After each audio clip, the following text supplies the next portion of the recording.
favor, vuelta, back.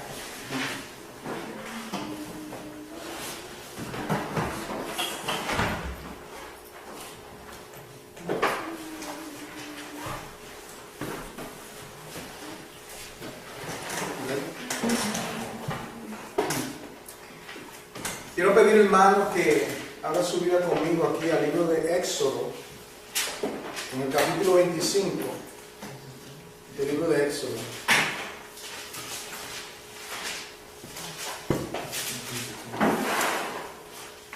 El pueblo de Israel había estado cautivo, en cautiverio,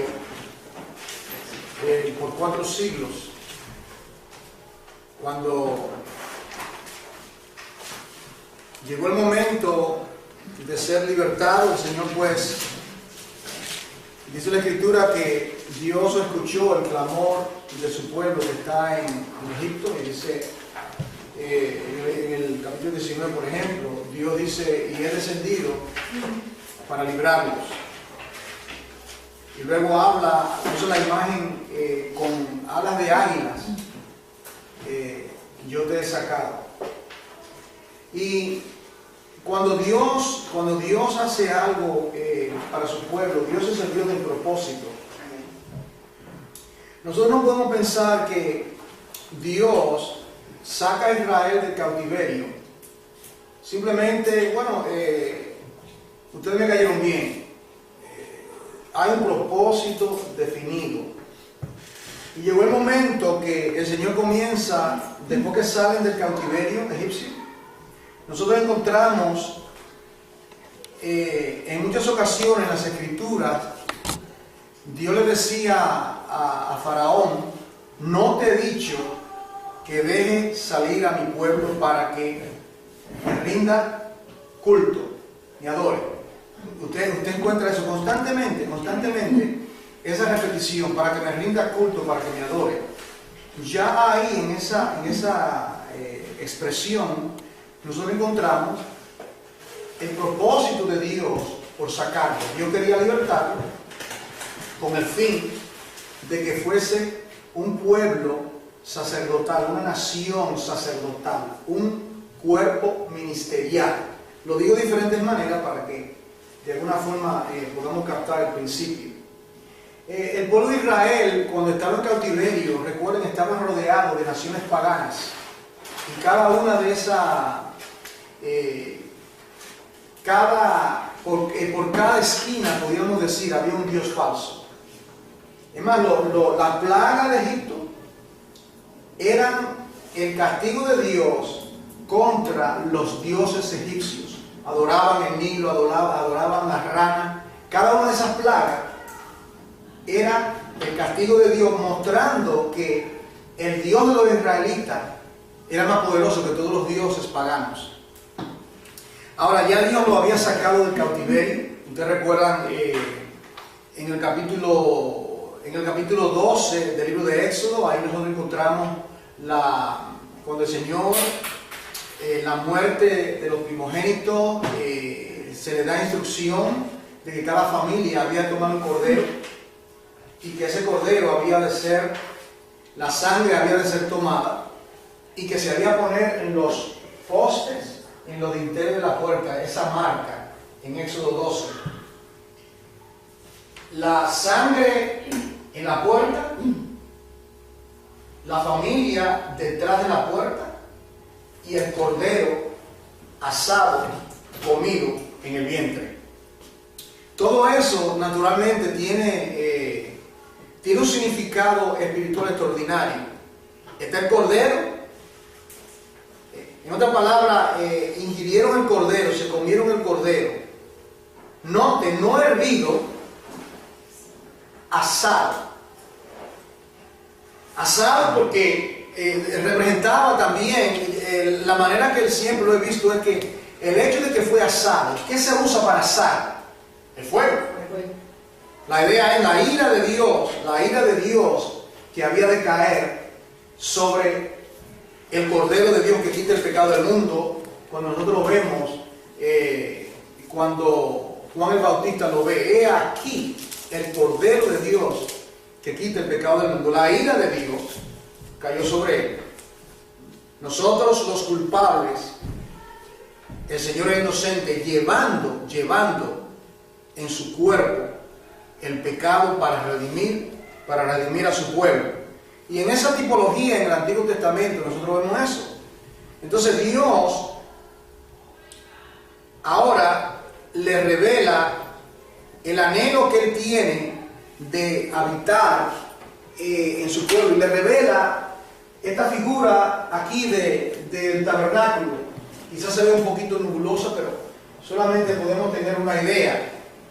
Aquí en el libro de Éxodo, en el capítulo 25, nosotros encontramos las instrucciones que Dios le dio a Moisés. Dice aquí, Éxodo 25, versículo 1, dice: Jehová habló a Moisés diciendo: di a los hijos de Israel que tomen para mí ofrenda. Note, de todo varón que la diere de su voluntad, de corazón tomaréis mi ofrenda. Y note, ahí le da la lista de todo lo que había de tomar para ofrenda. Comienza con metales preciosos: oro, plata, cobre. Si alguna vez usted ha hecho un estudio del tabernáculo, yo recuerdo que cuando comenzamos la congregación, el Señor puso en mi corazón dar un estudio que tomó 6 meses. Y eso lo hicimos 2 veces, cuando estaba en Manhattan y también en el Bronx. Usted nota los materiales que menciona acá. No podemos pensar que simplemente nosotros, el hombre es dado a improvisar. Queremos hacer algo y lo primero que nos viene a la mano. No, nuestro Dios nunca improvisa, sino que planifica. Todo es basado a un diseño, a un orden. Y note, entonces si usted estudia todos los materiales que fueron usados, usted va a encontrar que cada uno de esos materiales, los metales, aún las pieles de carneros teñidas de rojo. ¿Por qué fueron teñidas de rojo? ¿Qué significa? Que es color rojo. Tiene su significado. Madera de acacia. ¿Qué significa la madera? La madera es símbolo de la humanidad. El árbol, si al árbol verde Jesucristo se llamó. Bienaventurado el varón que no anduvo consejo de malos, sino que en silla de escarnecedores no se ha sentado. Será como árbol. Entonces el árbol es simbólico de la humanidad. Cristo se llamó así, el árbol verde. Ahora, cuando habla, por ejemplo, de oro, plata, cobre, el oro en las Escrituras representa la divinidad. El oro. También la plata, símbolo de redención. El cobre es símbolo de juicio. El altar era de bronce, símbolo de juicio. Y todos los materiales que nosotros encontramos, el aceite, por ejemplo, en el versículo 6, el aceite de la unción para el incienso aromático, todo esto tiene su significado. Ahora, todo esto el Señor lo habían de ser usado. ¿Para qué? Mire para qué. Versículo 8 dice el propósito de todas estas ofrendas. Aquí en estos pasajes ya Dios estaba llamando a su pueblo para que su pueblo fuese un pueblo adorador, sacerdotal, ministerial. El hecho de que Dios quería que su pueblo fuese un pueblo ministerial, un pueblo adorador. Ahora, dice aquí, en el versículo 8, dice, ¿para qué son todos estos materiales que habían de ser usados? Noten, amados, dice aquí, y harán un santuario para mí. Ahí está. Un santuario. Una morada. Una habitación. llamado también el tabernáculo. Un santuario, note esa expresión, no un santuario para ellos, un santuario para mí. Y luego dice, ¿qué Dios va a hacer en ese santuario? Dice, y habitaré en medio de ellos. Un santuario y habitaré en medio de ellos. En otras palabras, Dios quería morar, habitar. Es un Dios que se hace cercano. Todos los dioses paganos, aquellos que rodeaban a Israel en Egipto, todos esos dioses eran dioses lejanos. No era un Dios que podíamos usar estas dos palabras, un Dios que es trascendente, que significa que trasciende, que está por encima de todo lo creado, porque Él creó todas las cosas. Pero también es un Dios inmanente, que viene y mora, está con su criatura. Esto es algo extraordinario, hermano. Aquí ya comienza el Señor a revelarle a Israel el propósito. Y dice, note lo que le dice, y habitaré, versículo 8, en medio de ellos, en medio de ellos, en medio de ellos. No era un Dios, como se canta por ahí creo que es una alabanza fúnebre, más allá del cielo azul, más allá del sol. La idea, un Dios remoto, un Dios distante. No, es un Dios cercano. Un Dios cercano, un Dios que viene a morar. Y usted nota, cuando Dios dio las instrucciones, el tabernáculo, por ejemplo aquí se ve en esta figura, el tabernáculo estaba en el centro y todas las 12 tribus estaban alrededor. ¿Cuál es la idea? Dios, Jehová está en medio de ti, poderoso, Él salvará. ¿Recuerda esa alabanza que cantamos? Que es una escritura bíblica. Dios está en medio de ti, en medio. Que ya nos da la idea cuando el Señor Jesucristo dice en el Nuevo Testamento, donde quiera 2 o 3 estén en mi nombre, ¿qué dice? Él estará juntamente con nosotros. Ahora, aquí viene un detalle muy importante en lo que el Señor está comunicando. Dice aquí, esta palabra para mí, a través de los años, a través del tiempo, son unas palabras que el Señor, yo digo, la ha subrayado de una manera extraordinaria en mi corazón y le doy gracias a Dios por ello. Esta parte, conforme a todo lo que yo te muestre. Conforme a todo. No puedes improvisar, Moisés. No puedes inventar. No es idea tuya. No es lo que te parece. Y ese es el problema a través de los siglos, 2000 años ya de historia del cristianismo. La iglesia quiere hacer las cosas como mejor nos parece. Un tipo de improvisar, eso se ve en cada aspecto del cristianismo, en cada cosa en las iglesias, lo que mejor nos parece. Bueno, a mí me parece que es así, déjame hacerlo así. Con relación al gobierno de la iglesia, con relación a los dones espirituales, con relación al pastorado, por ejemplo, con relación a la adoración, a la alabanza, con relación a todos. Y aquí el Señor dice, conforme a todo lo que yo te muestre, el diseño del tabernáculo y el diseño de todos sus utensilios, así lo haréis. Note, ¿por qué era importante que Moisés prestarse atención para ser conforme a todo lo que Dios le estaba instruyendo. ¿Por qué? Porque el tabernáculo era una sombra de una realidad que estaba en los cielos, hermano. ¿Me están entendiendo?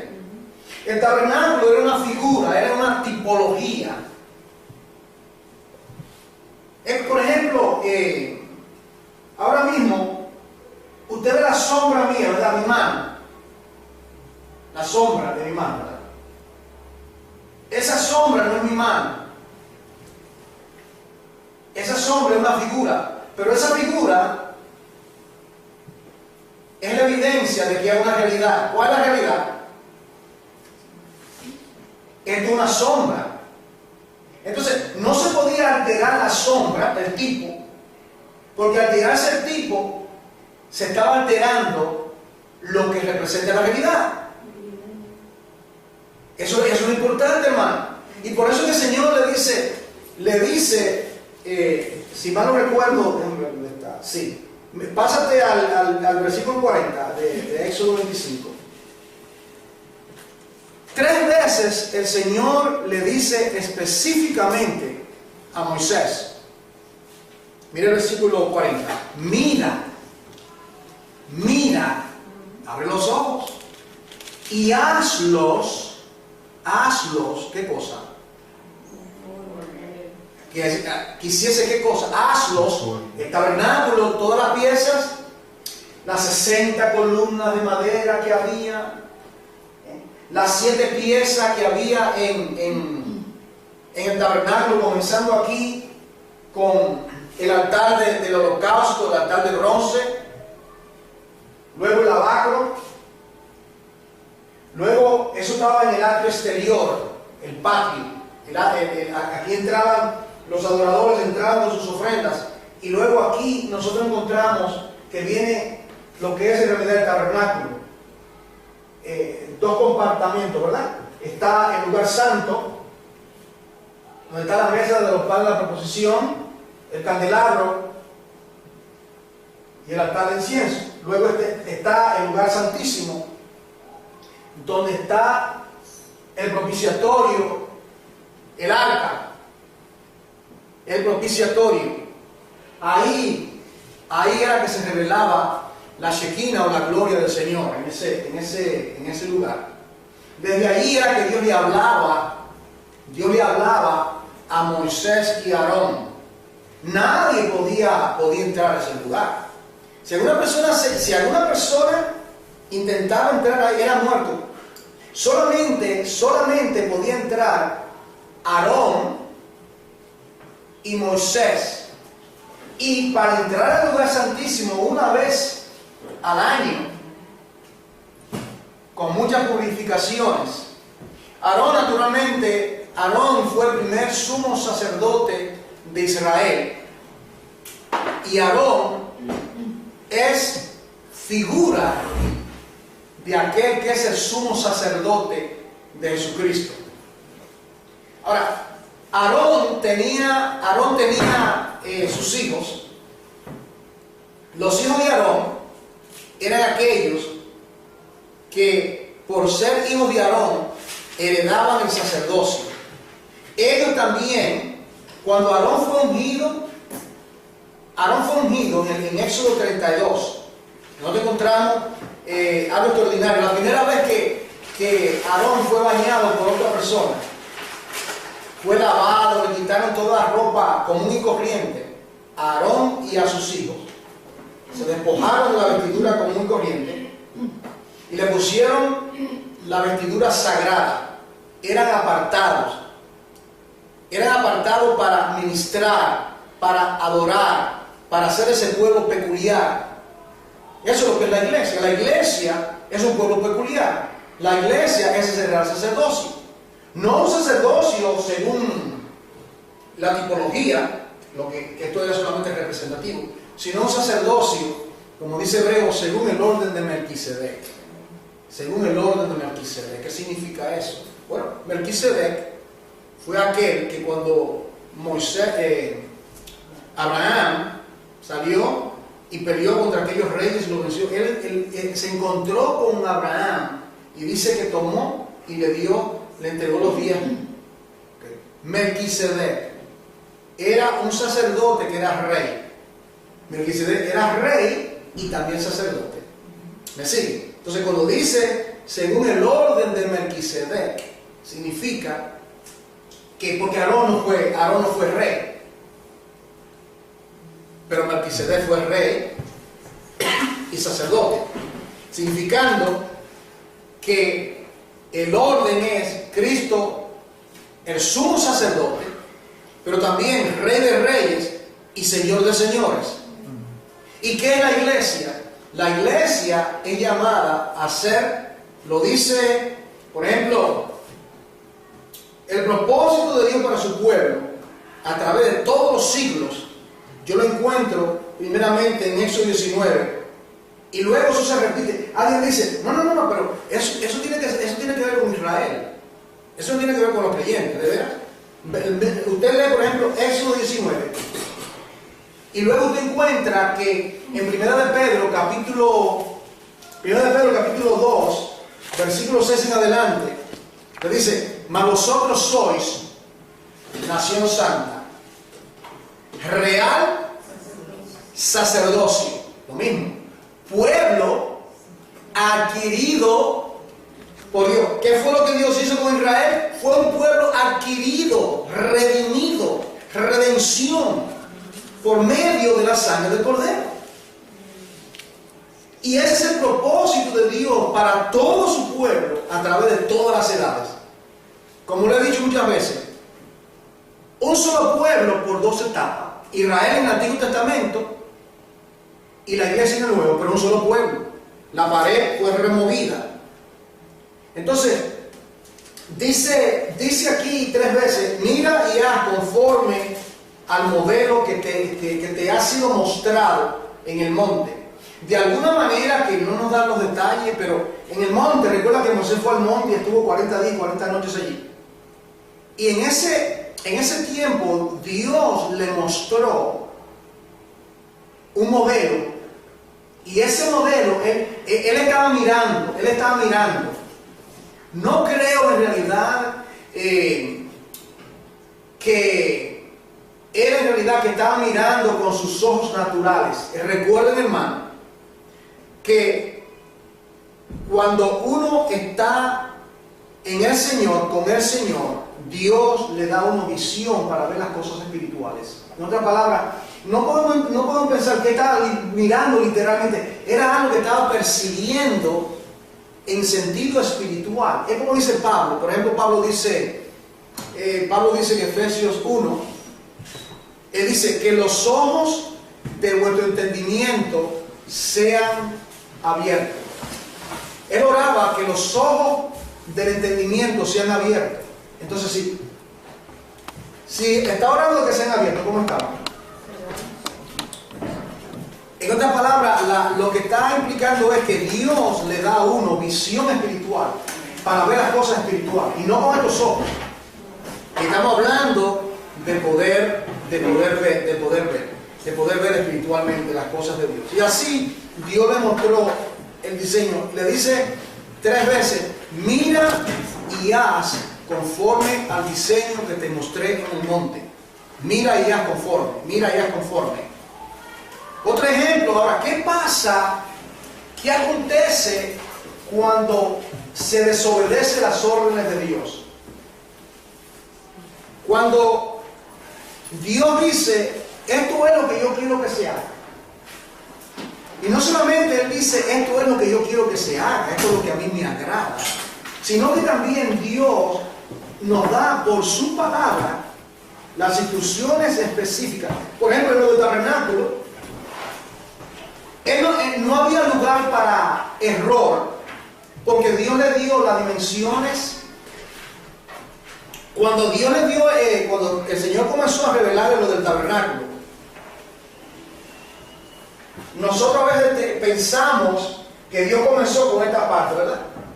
La lógica, o sea, lo que es la lógica, el razonamiento humano, dice, bueno, Dios va a revelar esto, y lo primero que Dios va a revelar va a ser esto.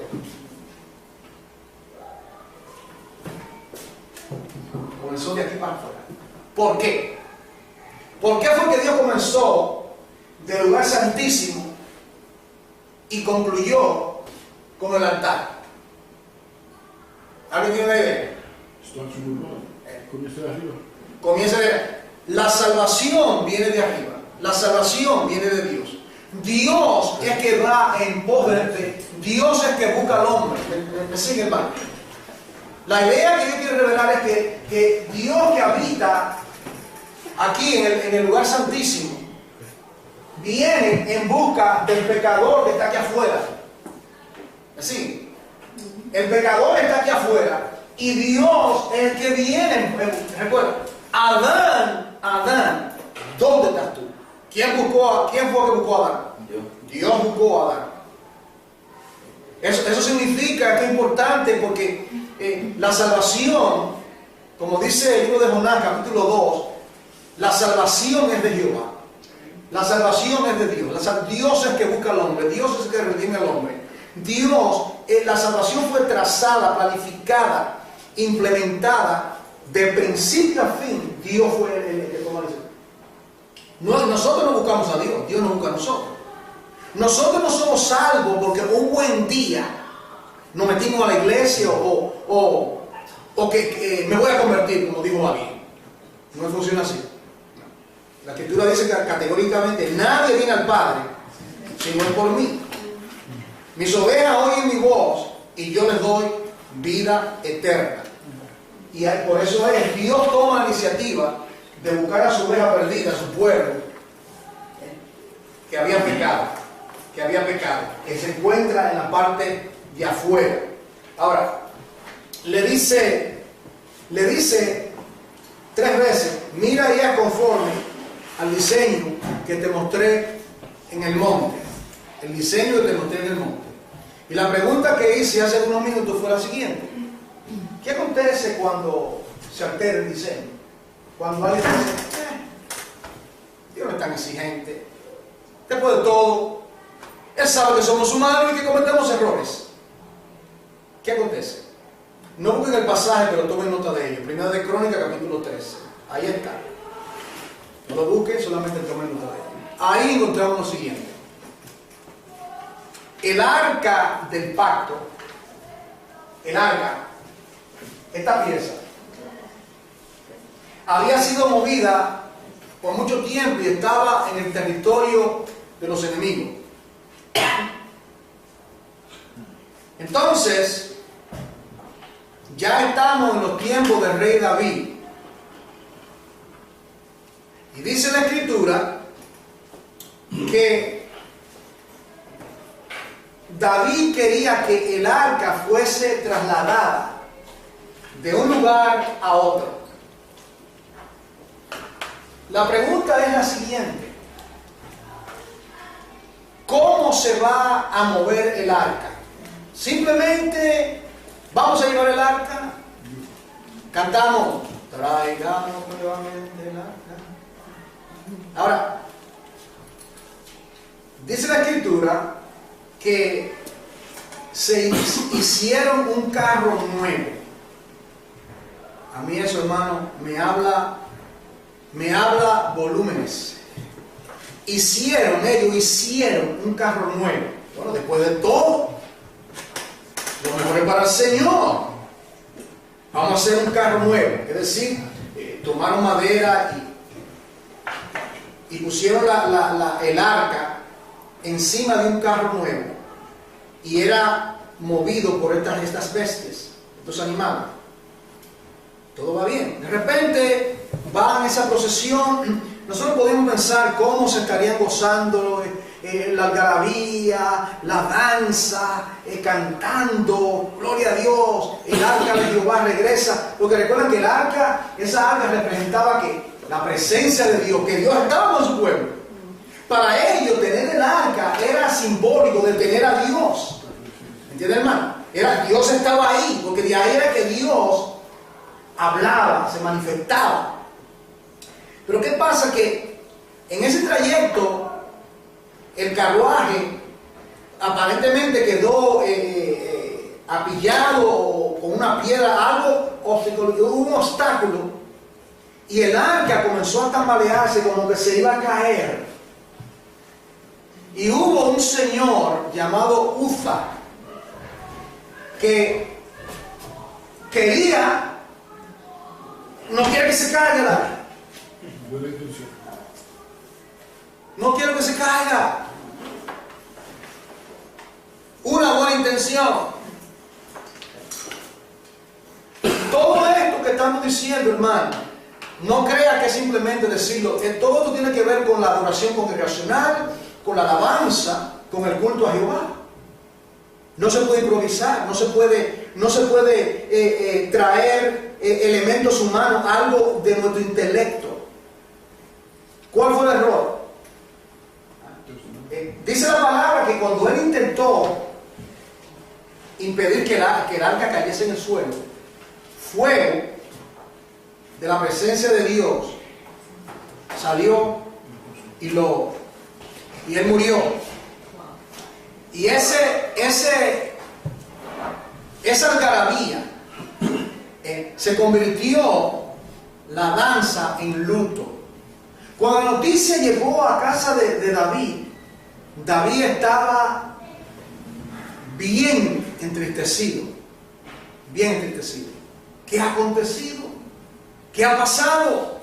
Un día de alegría, un día de volver el arca de Jehová. ¿Qué ha acontecido? En vez de haber alegría, lo que hay es muerte. El punto es esto, hermano. Cuando las cosas no se hacen conforme, mira, recuerda, mira. Ahora, yo les voy a mostrar cuál es el problema con esta ilustración. Si encuentro aquí la ilustración del arca, para que usted vea cuál es el problema.